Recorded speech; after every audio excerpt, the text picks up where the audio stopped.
Singham again के trailer में सारी कहानी दिखा दी गई थी।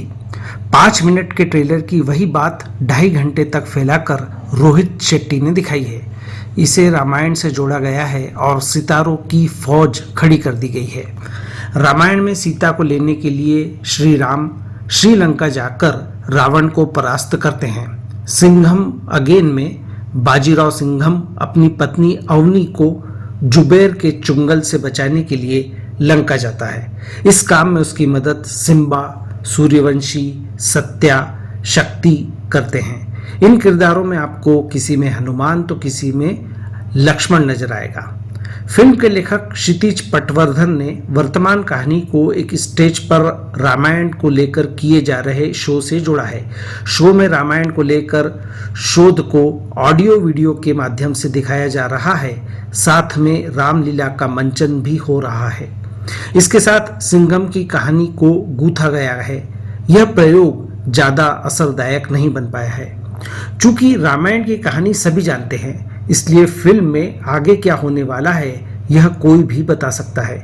इसलिए निर्देशक रोहित शेट्टी ने सितारों के स्टारडम और एक्शन दृश्यों के जरिए दर्शकों को बांधने की कोशिश की है।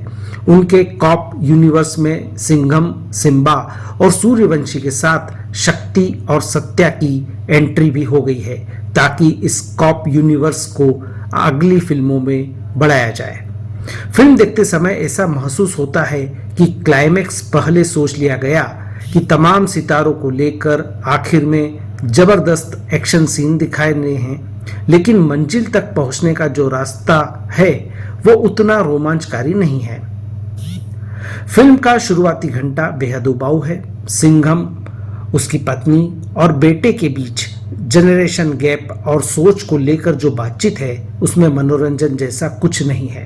फिल्म थोड़ा दम तब भरती है जब विलेन बने अर्जुन कपूर की एंट्री होती है। इस बीच दीपिका और टाइगर श्रॉफ की भी एंट्री हो जाती है। इनके एक दो एक्शन सीन अच्छे हैं, लेकिन फिर ये गुम हो जाते हैं और क्लाइमैक्स में फिर प्रकट हो जाते हैं। पटरी से उतरी फिल्म में इंटरवल के बाद तब थोड़े मनोरंजन के क्षण आते हैं जब सिम्बा बने रणवीर सिंह की एंट्री होती है।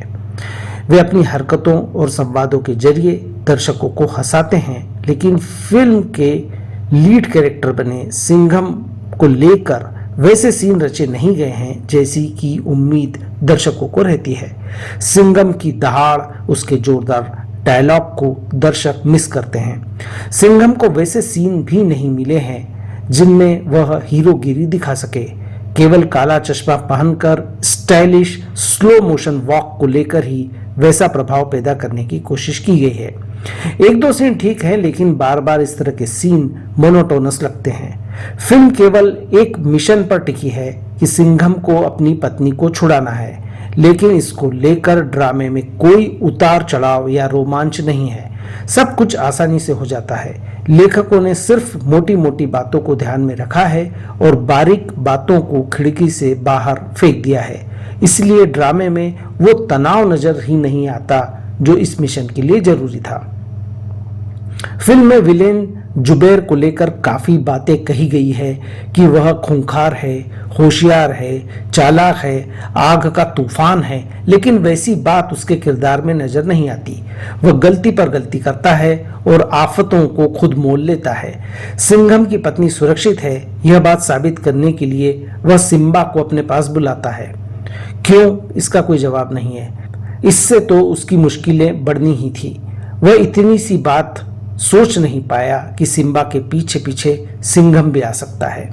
लेखकों ने रामायण से कहानी को जोड़ने में कई तरह की छूट ली है और दर्शकों की समझ पर कम भरोसा किया है। यह छूट तब पसंद आती है जब फिल्म में भरपूर मनोरंजन हो, जिसकी सिंघम अगेन में कमी है।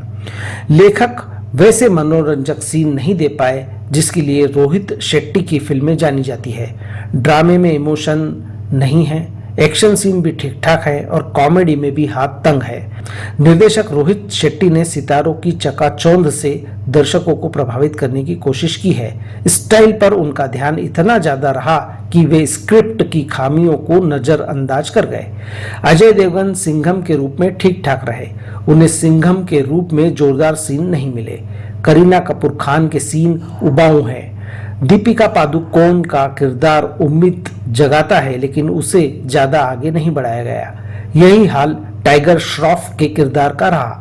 रणवीर सिंह सिम्बा के रूप में चमक बिखेरने में कामयाब रहे और वे राहत देते हैं। अक्षय कुमार अंत में आकर फिल्म को स्टाइलिश बनाते हैं। विलेन बने अर्जुन कपूर प्रभावित करते हैं। चुलबुल पांडे के रूप में सलमान खान चंद सेकंड के लिए आते हैं और निर्देशक इशारा देते हैं कि अगली फिल्म सिंघम और चुलबुल को लेकर बनाई जा सकती है।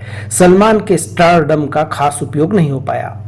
फिल्म के डायलॉग्स औसत दर्जे के हैं, जबकि इस तरह की फिल्म में जोरदार संवाद की मांग रहती है। सिनेमाटोग्राफी बढ़िया है और एक्शन सीन बहुत ज्यादा प्रभावित नहीं करते। फिल्म की एडिटिंग चुस्त है। कुल मिलाकर सिंघम सीरीज का ग्राफ लगातार नीचे आ रहा है। दूसरी फिल्म पहली वाली से कमजोर थी और तीसरी फिल्म दूसरी वाली से कमजोर है। इस फिल्म को मैं 5 में से 2.5 स्टार देता हूं।